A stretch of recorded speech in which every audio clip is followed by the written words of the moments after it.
Alors, on va continuer ce soir notre série d'enseignements sur les attributs de Dieu. Et je voudrais déjà faire une question. Qui c'est qui se souvient de ce qu'on a vu vendredi dernier? Quelqu'un se souvient à peu près des choses principales, ce qu'on a vu? Les attributs. Oui. Bien. Donc, le premier point, c'était l'importance de connaître Dieu. Donc, l'importance de cette étude que nous allons faire. Et les deux choses importantes à savoir avant de commencer, donc, c'était ce que vous venez de dire, l'incompréhensibilité de Dieu et la compréhensibilité de Dieu. Amen. Aujourd'hui, nous restons donc sur cette étude et nous allons rentrer proprement dit dans l'étude des attributs de Dieu. Il faut savoir que dans cette étude, quand nous voulons étudier les attributs de Dieu, il y a 4 grandes sources ou 4 études ou 4 manières ou 4 sources où aller dans les Écritures pour connaître qui est Dieu.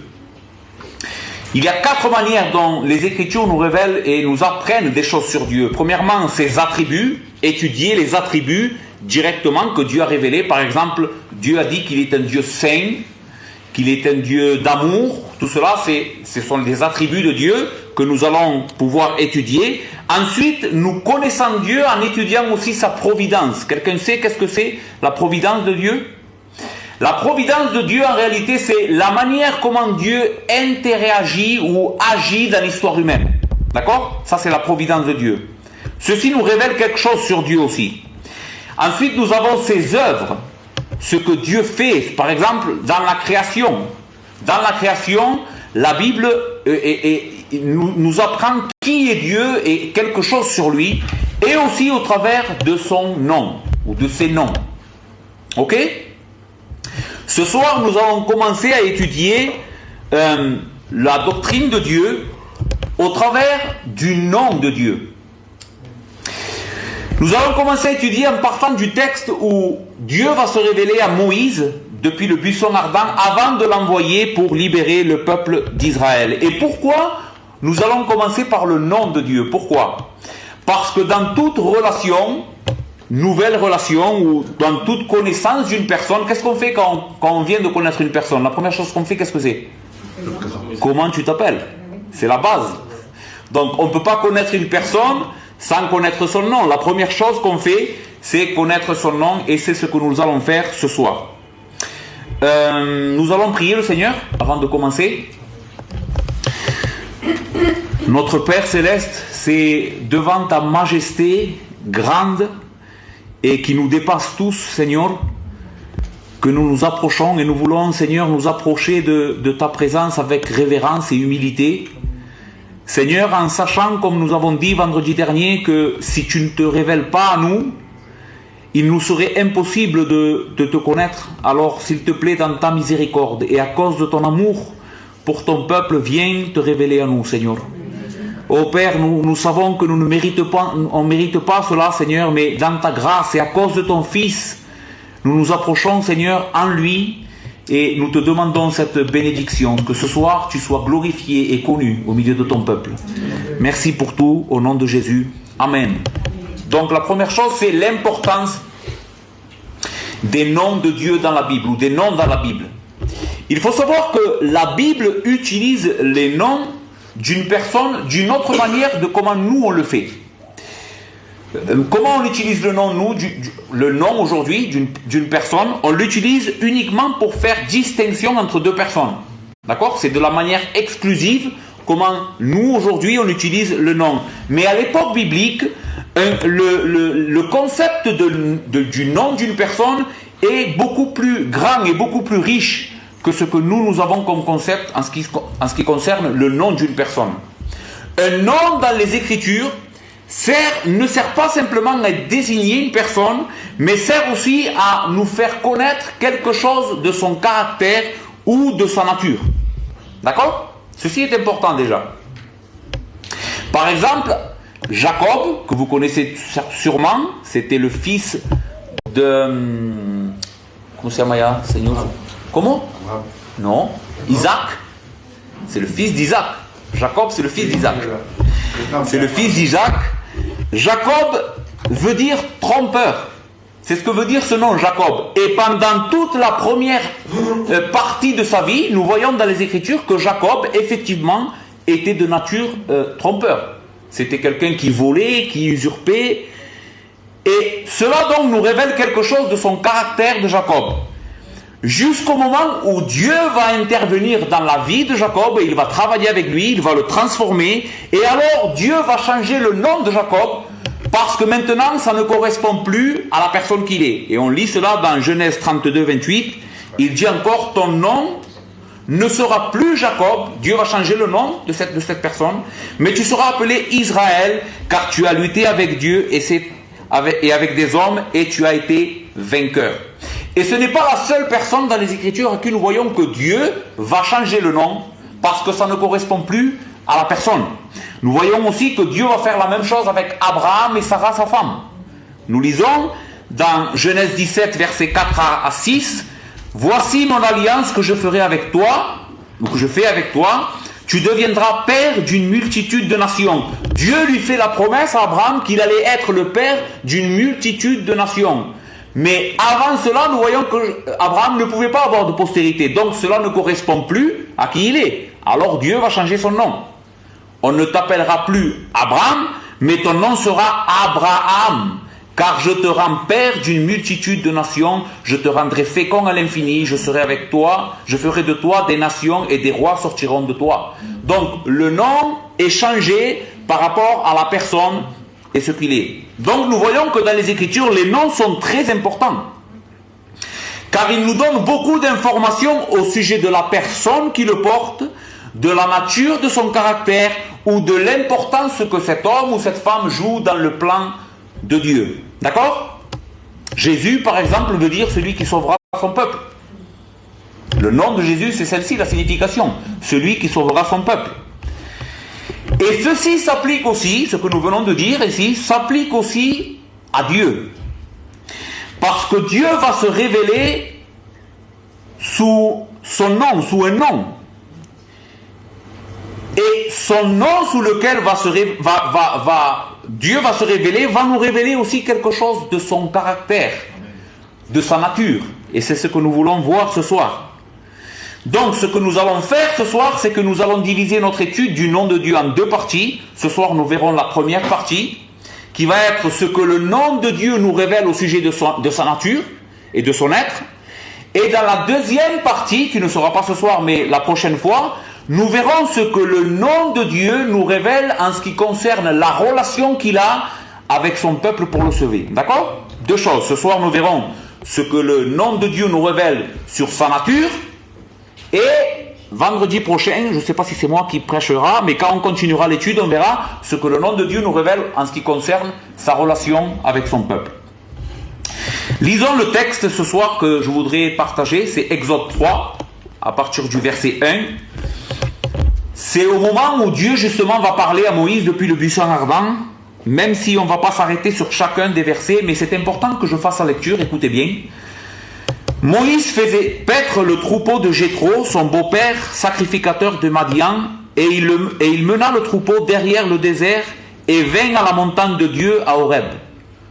L'ange de l'Éternel lui apparut dans une flamme de feu au milieu d'un buisson. Moïse regarda et voici, le buisson était tout en feu, et le buisson ne se consumait point. Moïse dit, je veux me détourner pour voir quelle est cette grande vision, et pourquoi le buisson ne se consume point. L'Éternel vit qu'il se détournait pour voir, et Dieu l'appela du milieu du buisson, et dit, Moïse, Moïse, et il répondit, me voici. Dieu dit, n'approche pas d'ici, ôte tes souliers de tes pieds, car le lieu sur lequel tu te tiens est une terre sainte.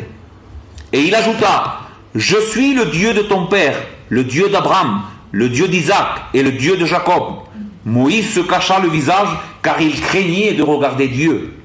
L'Éternel dit, j'ai vu la souffrance de mon peuple qui est en Égypte, et j'ai entendu les cris que lui font pousser ses oppresseurs, car je connais ses douleurs. Verset 8, je suis descendu pour le délivrer de la main des Égyptiens. Nous allons au verset 13. Moïse dit à Dieu, j'irai donc vers les enfants d'Israël et je leur dirai, le Dieu de vos pères m'envoie vers vous. Mais s'ils me demandent quel est son nom, Que leur répondrai-je? Dieu dit à Moïse, je suis celui qui suis. Et il ajouta, c'est ainsi que tu répondras aux enfants d'Israël. Celui qui s'appelle je suis m'a envoyé vers vous. Dieu dit encore à Moïse, tu parleras ainsi aux enfants d'Israël, l'Éternel, le Dieu de vos pères, le Dieu d'Abraham, le Dieu d'Isaac et le Dieu de Jacob m'envoie vers vous. Voilà mon nom pour l'éternité, voilà mon nom de génération en génération. Amen. Donc nous voyons ici que Dieu va révéler son nom à Moïse. Il va lui dire, je suis celui qui suis. Je suis. Voici mon nom, je suis. Le nom de Dieu. Dans les Écritures, nous trouvons plusieurs noms qui sont donnés à Dieu. Par exemple, les Écritures appellent Dieu Adonai. Il y a plusieurs noms que Dieu va se révéler dans les Écritures, mais celui-là de nom est très particulier. Pourquoi il est particulier? Parce que le nom de Yahvé n'est jamais attribué à une autre personne qui ne soit Dieu. Et ce n'est pas le cas avec d'autres noms. Par exemple, nous lisons dans Exode 7, verset 1, Dieu va dire à Moïse, l'Éternel dit à Moïse, vois, je te fais Dieu. Ici, le texte originel dit Elohim. Dieu dit à Moïse, vois, je te fais Dieu, je te fais Elohim pour Pharaon et Aaron. Ton frère sera ton prophète. Donc nous voyons dans les Écritures que le nom d'Elohim, qui est aussi un nom divin dans les Écritures, peut être appliqué à un homme. Mais pas celui-là, pas le nom je suis. À la différence de cela, Dieu va parler de ce nom de Yahvé, qui est traduit le plus souvent dans la Bible française comme l'Éternel ou le Seigneur, comme étant son nom qu'il ne partage avec personne. D'accord? On va le voir dans les Écritures. Exode 6, verset 3. Écoutez. Je suis apparu à Abraham, à Isaac et à Jacob comme le Dieu Tout-Puissant. Mais je n'ai pas été connu d'eux, donc Abraham, Isaac et Jacob, sous mon nom, l'Éternel. Et ici, l'Éternel, son nom, que Dieu dit être son nom, c'est littéralement Yahvé. Ésaïe 42, 8, je suis l'Éternel, Yahvé, encore une fois. C'est là mon nom. Et je ne donnerai pas ma gloire à un autre, ni mon honneur aux idoles. Psaume 83, verset 18, qu'il sache que toi seul, dont le nom est l'Éternel, Yahvé, tu es le Très-Haut sur toute la terre. Ce nom-là est utilisé plus de 6000 fois dans les Écritures, et à chaque fois, il est appliqué exclusivement à la personne de Dieu. Jamais les Écritures n'appellent Yahvé quelqu'un d'autre qui ne soit pas Dieu lui-même. Dans la Septante et le Nouveau Testament, ce nom-là a été traduit comme Kurios, qui veut dire Seigneur. D'accord? C'est pour ça que dans la Bible espagnole, par exemple, à chaque fois qu'on trouve ce nom-là, il est écrit El Señor. Et dans notre Bible, à nous, française, c'est traduit comme l'Éternel. Mais à chaque fois que nous voyons le Seigneur ou l'Éternel, c'est une traduction de ce nom sous lequel Dieu s'est révélé à Moïse. D'accord? Donc maintenant, une définition de ce nom. Oh, j'ai passé le tétragramme, non? Je l'ai passé à un moment donné, je l'ai vu. On l'a vu, non? Le tétragramme, vas-y, tu peux reculer pour voir? Voilà. Vas-y, avance. Ça, c'est le nom comment Dieu s'est révélé, comment il s'est écrit. Mais en réalité, ce nom est très mystérieux. On n'arrive pas bien à comprendre ce que ce nom veut dire. D'accord? Voici ce qu'il veut dire. C'est 4 lettres. Être, un être, existence, continuer dans l'existence, je suis celui qui est ou celui qui serait. Voici une traduction de ce que voudrait dire ce nom. Maintenant, qu'est-ce que le nom de Yahvé nous révèle sur les perfections de Dieu? Qu'est-ce que cela nous révèle?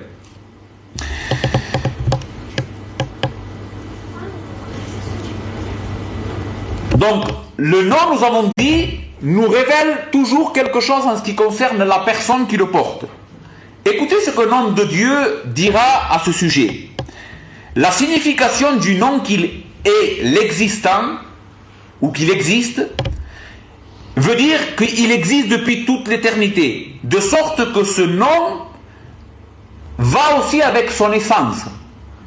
Ça veut dire que l'essence de Dieu est une essence éternelle, et que celui qui est comme celui qui concède ou de qui chaque essence ou chaque chose vienne. Donc le nom de Dieu veut dire celui qui existe de toute éternité, et celui de qui toutes choses prennent vie ou viennent de lui.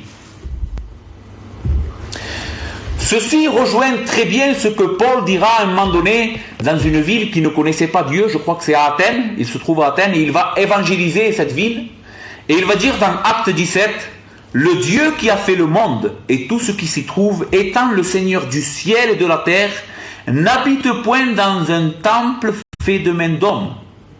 Il n'est point servi par des mains humaines, comme s'il avait besoin de quoi que ce soit. Lui, écoutez bien, lui qui donne à tous la vie, la respiration et toutes choses. Car en lui, nous avons la vie, le mouvement et l'être. » Ce que Paul était en train d'enseigner à ces hommes, c'est que toute chose, toute vie émane en réalité de l'être suprême de Dieu. Donc la première grande signification de ce nom donné à Moïse est qu'il existe depuis toute éternité, d'accord? Et nous allons le voir un peu plus en détail, et que c'est de lui que proviennent toute existence et toute vie. Il est celui qui existe depuis toute éternité, et que c'est de lui qu'émane toute existence ou toute vie dans l'univers. Il y a deux grands concepts qui émanent de ce nom de Yahvé, c'est la souveraineté absolue de Yahvé. Pourquoi? Parce que si lui existe depuis toute éternité et que c'est de lui qu'émane toute chose, il est le Seigneur de toute chose. Il est Seigneur sur tout ce qui existe, puisque tout vient de lui. D'accord? Premièrement, ce que nous allons voir, c'est que Yahvé est une personne. Cela nous révèle que Dieu n'est pas une force, que Dieu n'est pas quelque chose, mais bien une personne avec tout ce qui compose une personne. Et ceci est quelque chose de très important à connaître sur la personne de Dieu. Dieu va utiliser, pour se définir et pour donner son nom, le verbe être à la première personne. Je suis. Pour se définir, il va dire je suis. Il utilise le verbe être, mais il le fait à la première personne. Je suis révèle le nom de Dieu. Donc, si Dieu utilise un nom en disant je suis à la première personne, cela veut dire que Dieu a une conscience de lui-même. Et c'est ce qui caractérise un être humain ou un être. Qu'est-ce que c'est un être? Pour être un être, il faut être une personne consciente de son existence, avoir la capacité de raisonnement et la capacité de se relationner. C'est ce qui caractérise un être. Et Dieu va dire de lui-même au travers de ce nom qu'il est un être personnel. Ce sont des concepts un peu costauds, mais c'est très important et vous allez voir pourquoi c'est très important. Vous allez voir l'application qu'il y a à cette révélation. Ce qui nous fait comprendre que Dieu a une conscience. Dieu est conscient. Dieu est conscient de sa propre personne et des personnes qui existent. Dieu est doué d'intelligence. Dieu a un raisonnement et est capable de se relationner avec d'autres. Le Dieu de la Bible n'est pas une force impersonnelle, agissant dans l'univers avec lequel nous pouvons ne pas avoir de relation. C'est pas ça le Dieu de la Bible. Au contraire, Dieu se révèle ici, au travers de ce nom qu'il va donner à Moïse, comme étant une personne. Et je veux que cela se marque dans ta vie et que tu réfléchisses à ce concept que nous sommes en train de voir. Dieu est une personne comme toi et moi. Enfin, pas comme toi et moi, mais il a les caractéristiques d'une personne. En réalité, c'est de lui que nous tirons notre être et notre manière d'être, c'est de lui. Pourquoi nous sommes des êtres? Parce que lui est l'être suprême. Notre intelligence, notre raisonnement, notre capacité à communiquer, tout cela a été copié sur l'homme. Pourquoi? Parce que nous avons été créés à l'image de Dieu. C'est parce que Dieu est une personne et que nous sommes des créatures créées à l'image de Dieu que nous aussi nous sommes des personnes. C'est parce que Dieu est une personne que nous aussi nous sommes des personnes capables de raisonner, parce que nous avons été créés à cette image. Ok? John Fram, un théologien américain, dira, écoutez bien, Yahvé est un nom personnel, un nom propre. Cela implique que Dieu n'est pas une force impersonnelle, mais vit dans des relations personnelles. Cela nous enseigne également que la réalité ultime se compose de personnes et de relations et non pas de simples objets et énergies. Les choses et les forces impersonnelles sont créées et dirigées par Je suis, qui est une personne. Dieu n'est pas une chose mystique, une force. Il est un être. Pourquoi? Parce qu'il a un nom avec lequel nous pouvons nous relationner et une personne que nous pouvons connaître parce qu'il s'est révélé à nous. Cette vérité est importante car beaucoup de personnes pensent que Dieu est une force. Et je vais vous mettre un exemple, quelque chose que pendant que j'étais en train de te dire, j'ai vu que avant ça je ne voyais pas. Des personnes raisonnent comme ceci: je crois qu'il y a quelque chose de plus grand quand ils regardent l'univers et ce qui a été créé. Ce que toi tu appelles Dieu, moi je l'appelle la force qui agit dans le monde. Et ça c'était la pensée grecque. Les grands philosophes grecs comme Platon et d'autres, en train de réfléchir à ce qui les entourait à leur époque, parce qu'ils ne connaissaient pas le Dieu véritable, étaient arrivés à un raisonnement correct qui est: ce qui existe n'a pas pu exister par lui-même. Quelqu'un a dû créer ces choses. Pourquoi? Parce que nous voyons dans la création un design intelligent. Il y a de l'intelligence dans les choses qui ont été créées. Donc s'il y a une intelligence, c'est parce que quelqu'un d'intelligent a dû créer cette chose. Mais il ne parlait pas de Dieu comme étant une personne. Il croyait que c'était une force dans l'univers qui avait créé tout cela. Cela s'appelle le panthéisme. Je ne sais pas si vous avez déjà entendu cette parole. C'est croire que Dieu, c'est ce qui nous entoure. Maintenant, voici l'exemple que j'étais en train de réfléchir et que je suis tombé pendant que j'étudiais. Je suppose que tous, ou presque tous, vous avez vu le film qui vient de sortir, c'est Avatar. Hein?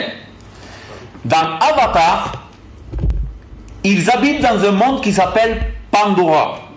Et pourquoi ce monde s'appelle Pandora à votre avis? Parce que ce nom vient de panthéisme. Dans Avatar, le monde dans lequel il vit est Dieu. L'arbre communique avec Dieu et toute chose a une âme. Et c'est de ce concept-là que vient cette pensée. La nature, c'est Dieu. Mais la Bible nous révèle que Dieu n'est pas sa création. Dieu est une personne distincte à sa création et un être distinct à sa création avec lequel on peut se relationner. Et c'est très important, mes frères. Ce que nous sommes en train de découvrir sur Dieu ce soir, c'est quelque chose d'extraordinaire en réalité. Heureusement que Dieu est comme cela, que c'est une personne. Le Dieu véritable est une personne avec laquelle nous pouvons avoir une véritable relation. Oui, il est un Dieu éternel et infini, duquel on ne comprendra jamais tout ce qu'il est. Mais le fait que Dieu soit une personne et qu'il puisse être connu, cela le rapproche de nous. Cela nous montre son amour. Cela nous montre que c'est un Dieu de grâce. Un Dieu qui nous a créés pour que nous puissions le connaître et nous réjouir de sa présence. Un Dieu qui, depuis toute éternité, existe dans une relation d'amour et de gloire et de félicité entre trois personnes distinctes. Dieu de toute éternité a existé dans une relation avec d'autres. Avant que le monde existe, de toute éternité existait le Père, le Fils et le Saint-Esprit. Et ces trois personnes existaient dans une communion éternelle de gloire et de félicité. Et par la grâce de Dieu, par son amour et sa miséricorde, et l'immense générosité de Dieu, Dieu a créé ce qu'il a créé pour que les hommes qu'il a créés à son image rentrent dans la communion de cette Trinité. Amen. Cela est grand. Dieu ne nous a pas créés parce qu'il s'ennuyait et qu'il était tout seul. Il n'était pas tout seul. Il était avec les trois personnes de la Trinité, existaient de toute éternité. Et elle n'avait besoin de rien en réalité. Et ça, nous allons le voir plus tard dans les attributs de Dieu. Dieu est le Dieu qui se suffit à lui-même. Il n'a besoin de rien extérieur à lui. Donc si Dieu a créé, c'est parce qu'il a voulu partager cette gloire et cette communion qu'ils avaient entre eux, entre les trois personnes de la divinité. C'est pour cela que l'évangile a du sens, les frères. L'évangile a du sens parce que le Fils éternel de Dieu est venu nous réconcilier avec une personne, pas avec une chose. Il a fallu que Jésus-Christ se fasse homme. Et la Bible enseigne qu'il s'est fait homme pour nous réconcilier avec Dieu. Pourquoi? Parce qu'à cause de notre péché, nous avons été en guerre contre ce Dieu, contre cette personne, contre ce Dieu admirable. Et le Fils de Dieu est venu pour que nous ayons la paix avec lui. Donc, la première chose importante que le nom de Yahvé nous révèle sur Dieu, c'est qu'il est une personne. Il n'est pas une chose. D'accord? Deuxièmement, le nom Yahvé nous révèle son auto-existence. Son auto-existence. Est-ce que ça va jusqu'ici? Ça va? Oui? Ok. Donc nous allons voir, et nous relisons le verset 14. Dieu dit à Moïse, « Je suis celui qui suis. » Et il ajouta, « C'est ainsi que tu répondras aux enfants d'Israël, celui qui s'appelle « Je suis » m'a envoyé vers vous. » Mes frères, il est intéressant de noter ici que Dieu n'est pas en train d'utiliser les paroles « Je suis » de la même manière que toi et moi, nous pouvons le faire. Chacun de nous, pour utiliser ces paroles « Je suis », doit toujours ajouter à ces paroles une description. Par exemple, j'ai mis un exemple. « Je suis Joséito, le fils del Francho » ou « Je suis docteur ».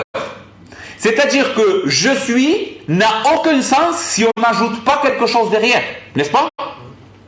C'est pour cela qu'on trouve souvent dans la Bible des généalogies, afin qu'on puisse remonter jusqu'à l'origine de cette personne, parce qu'elle n'est pas une personne qui n'a pas d'origine. Tu es le fils d'eux, le fils d'eux, le fils d'eux, pour qu'on puisse savoir d'où vient cette personne. Mais Dieu est en train d'utiliser ici les paroles « je suis » sans ajouter rien du tout. Et cela nous indique quelque chose de très important sur la personne de Dieu. C'est que lui ne tire son existence de rien. Il ne tire son existence de rien. Dieu est auto-existant. Il existe par lui-même. Une des manières d'interpréter ce texte, c'est, on l'a dit, celui qui existe. L'existant.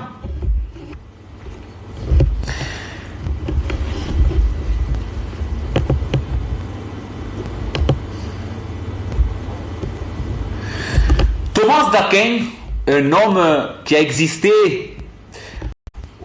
pendant l'Église primitive, pendant que l'Église avait très peu d'années, après Jésus-Christ, dit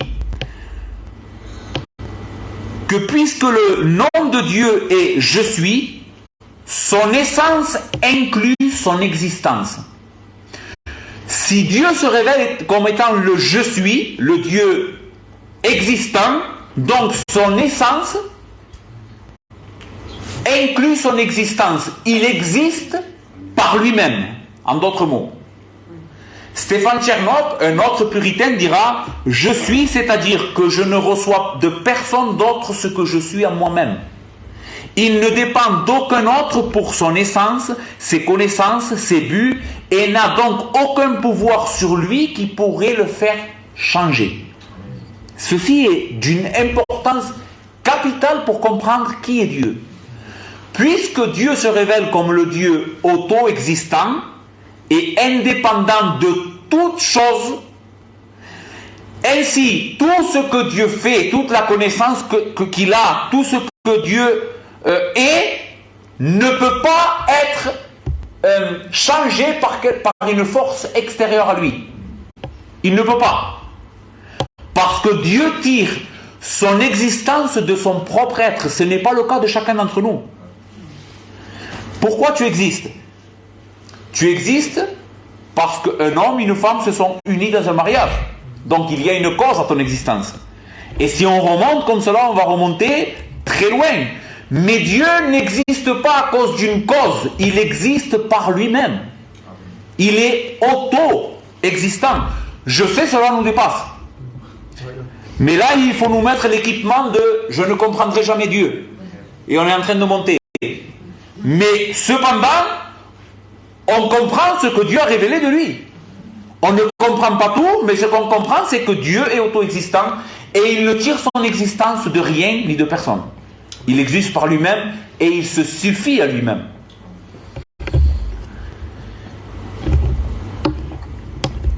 Donc ce nom que nous sommes en train d'étudier ensemble ce soir est bien plus qu'un simple nom, mais une révélation spectaculaire de la grandeur et de la majesté incomparable de Dieu. Il nous enseigne que Dieu est auto-existant et indépendant, ne tirant de son existence et son être d'aucune chose extérieure à lui, mais plutôt que tout ce qui existe autour de lui, y compris toi et moi, tire son existence de lui. Lui existe par lui-même, mais tout ce qui existe par lui. Ainsi, ce nom « Je suis » est une déclaration faite à Moïse que Dieu est complètement souverain, contrôlant chaque chose, à chaque époque, à chaque moment. C'est lui qui est au contrôle. Je suis veut dire j'existe par moi-même et tout ce qui existe ou existera existe par moi. Et donc si je suis celui de qui toute chose émane, je suis au contrôle de toute chose. Toutes choses lui sont soumises parce qu'il est celui de qui toutes choses viennent. Si nous regardons bien dans son contexte cette déclaration faite à Moïse, Dieu savait déjà très bien qu'il allait libérer son peuple et que son peuple, là, qu'il descend pour libérer, nous avons lu, allait en esclavage. Il le savait. Cela n'a pas surpris Dieu. Vous vous rappelez de l'histoire? Dieu appelle Abraham. Abraham engendre Isaac. Isaac va engendrer les 12 patriarches. Et les 12 patriarches, non, Jacob va engendrer les 12 tribus d'Israël, les 12 patriarches, mais Jacob est le fils d'Isaac.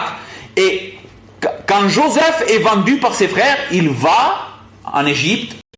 Et c'est à cause de Joseph, d'une certaine manière, et d'une famine que Dieu va amener sur la terre, que le peuple d'Israël va se retrouver en Égypte. Dans un principe, le peuple d'Israël était bien traité. Mais à un moment donné, la Bible dit qu'il s'éleva un roi qui ne connaissait pas Joseph et il va asservir le peuple d'Israël. Maintenant, est-ce que vous pensez que cela va surprendre Dieu? Et quelque chose qui est parti du contrôle de Dieu? Regardez ce que Dieu dira à Abraham des centaines d'années avant que cela arrive. Isaac, Jacob et les 12 patriarches n'existent pas. Et Dieu va dire à Abraham, Genèse 15, versets 13 à 14, et l'Éternel dit à Abraham, sache que tes descendants seront étrangers dans un pays qui ne sera point à eux. Et ils y seront asservis. Et on les opprimera pendant 400 ans. Regardez la précision. Il sait qu'ils vont rester 400 ans. Et c'est exactement ce qui s'est passé. Mais je jugerai la nation à laquelle ils seront asservis et ils sortiront ensuite avec de grandes richesses. Vous voyez? Cela n'a pas surpris Dieu. Maintenant, relisons les paroles que Dieu va dire à Moïse. Et il ajouta, je suis le Dieu de ton père, le Dieu d'Abraham, le Dieu d'Isaac et le Dieu de Jacob. Moïse se cacha le visage, car il craignait de regarder Dieu. L'Éternel dit, j'ai vu la souffrance de mon peuple qui est en Égypte, et j'ai entendu les cris que lui font pousser ses oppresseurs, car je connais ses douleurs, et je suis descendu pour le délivrer de la main des Égyptiens. Ce que Dieu est en train de dire ici à Moïse, c'est qu'il est le Dieu éternellement souverain et auto-existant. Un Dieu sur lequel le temps et la circonstance n'ont aucun effet. Pourquoi je dis ça? Sur quoi tu te bases pour dire que dans ce texte, Dieu est en train de révéler cela? Parce qu'il dit, je suis le Dieu d'Abraham, le Dieu d'Isaac et de Jacob. Et même si ces hommes-là sont morts depuis très longtemps, moi, la promesse que je leur ai faite, elle ne peut pas changer. Moi, je traverse le temps sans que cela ait une répercussion sur moi. Ce que j'ai été pour Abraham, ce que j'ai été pour Isaac, ce que j'ai été pour Jacob, et la promesse que je leur ai faite, je le suis aujourd'hui de la même manière. Les circonstances, donc, n'ont aucun effet sur Dieu et sur son plan, mais Dieu, en réalité, est au contrôle de toutes choses. Et tout ce qui arrive dans l'histoire humaine, ce n'est pas un hasard, mais plutôt la volonté du Dieu souverain qui contrôle chaque époque et chaque moment. C'est pour cela que ce Dieu que Abraham avait est parfaitement capable d'accomplir sa promesse. Voilà pourquoi Dieu est parfaitement capable d'accomplir ses promesses. Vous savez pourquoi? Parce qu'il est le Dieu souverain. Dieu ne fait pas une promesse ou une prophétie en regardant si cela va s'accomplir dans le tunnel du temps. Vous savez pourquoi Dieu sait que sa promesse va s'accomplir? Parce qu'il contrôle ce qui va arriver. Il peut prédire ce qui va arriver parce qu'il va faire toute chose par sa puissance pour que cela arrive. Et nous le voyons dans l'histoire. Dieu envoie une famine. C'est la main de Dieu qui fait tout cela pour que cela s'accomplisse et afin que son plan réussisse. Il ne voit pas dans l'éternité, dans le tunnel du temps et regarde, s'ils font ça, peut-être que ça va s'accomplir. Non, il rentre dans l'histoire humaine et il fait que les choses se fassent comme il veut lui. Et c'est pour cela que ce texte, je suis, nous révèle la souveraineté absolue de Dieu sur la création. Dieu est en train de nous dire au travers de ce texte, mes frères, je suis celui qui contrôle toutes choses. Et le Dieu que j'ai été à l'époque d'Abraham, le Dieu que j'ai été à l'époque de Moïse, le Dieu que j'ai été à l'époque du Christ, il est le même aujourd'hui. Le même exactement parce que le temps et les circonstances n'ont aucun effet sur sa personne, mais plutôt toutes choses sont affectées par lui. Ce que Dieu a déterminé de faire, il le fera. Tout ce que Dieu a déterminé de faire, il le fera. Rien n'a de l'influence sur sa personne, mais plutôt lui et sa puissance ont de l'influence sur tout. C'est pour cela que notre Bible française parle de lui comme, ce nom-là est traduit comme l'Éternel, celui qui existe de toute éternité et pour toute l'éternité. Amen. Amen. Voici donc ton Dieu. Nous avons vu deux choses ce soir concernant le nom de Dieu, qu'il est réellement une personne avec laquelle on peut avoir une relation, et je voudrais que cela change votre manière de voir votre relation avec Dieu. Quand tu penses à Dieu, ne pense pas à quelque chose, mais pense plutôt à lui comme une personne véritable. Comme quand tu penses à ton enfant, à ton papa, ou je ne sais pas, une personne, il faut que tu penses à lui de cette manière-là. Et les Écritures nous poussent à penser à lui comme une personne, et pas une chose. Cela va changer notre manière de prier. Cela va changer notre manière de lire sa parole, de comprendre ce qu'il nous dit. Parce que nous sommes en train de le concevoir tel que lui se révèle dans les Écritures. Une personne souveraine, une personne glorieuse, remplie de grâce et d'amour. Tu comprends pourquoi Dieu se fait appeler dans le Nouveau Testament le Père de gloire? Parce qu'il est notre Père. Il est une personne avec laquelle nous pouvons avoir une relation. Plus que cela, nous savons que Dieu est une personne et il est fidèle à ses promesses. Parce que quand les temps se sont accomplis, qu'est-ce que nous avons chanté tout à l'heure? El Verbo se hizo carne. Le Fils éternel de Dieu s'est incarné dans un homme et est venu nous visiter. Et cela nous parle de la grande fidélité de Dieu à son alliance et à ses promesses. Et qu'il est réellement une personne. C'est pour cela que Jésus, dans l'évangile de Jean, nous voyons plusieurs fois se nommer lui-même « Je suis ». Et quand il va prononcer ces paroles, les Juifs qui l'entouraient vont vouloir le lapider parce qu'ils comprenaient très bien qu'il se faisait l'égal de Dieu. Car seul Dieu peut se nommer « Je suis ». Avant qu'Abraham fût « Je suis », va dire Jésus. Donc, nous avons vu que Dieu est une personne et que Dieu est auto-existant au travers de son nom. La prochaine fois, nous verrons que ce nom aussi nous révèle la fidélité de Dieu à son peuple et à son alliance. Amen. Puede parler si quiere. Si vous avez des questions, je vais y répondre.